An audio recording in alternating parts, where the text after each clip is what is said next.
Thank you. If you live in Greenville, what your neighborhood could look like in the next decade is being decided right now. This is the first time in 20 years the city will be updating its proposed zoning code. Carlos Flores has tonight's takeaways. Carlos? Nigel Carroll, after a 4-hour public comment session last month, another 4-hour session happened tonight. This time, the Planning Commission gave their thoughts on the proposed zoning development code. And in the end, no action was taken.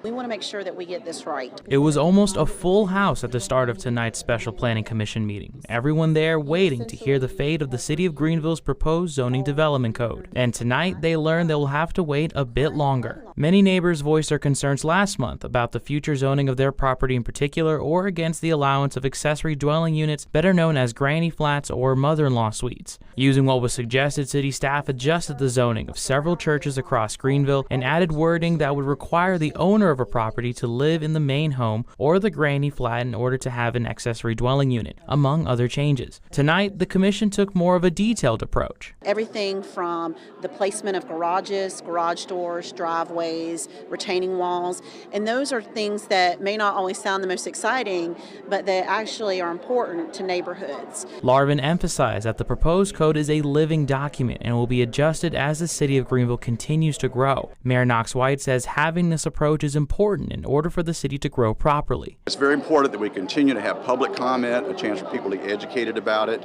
to understand what's behind it, that we're trying to manage growth better and have more tools to manage growth. And as you see tonight, people have ideas and comments, and we're listening to all of them. Many neighbors say they like the new code and appreciate the city giving them a chance to be a part of this ongoing discussion. Dialogue is great. It's great to be in the state of South Carolina and wonderful to be right here in Greenville. Now, city staff will take the suggestions made by the commission and that public comment and make a new draft of the plan. Now, another public comment session is scheduled to happen on May 2nd or May 15th. Now, the date is dependent on how quickly the staff can get the new draft put together. But for now, live in Greenville, Carlos Flores, WYFF News 4.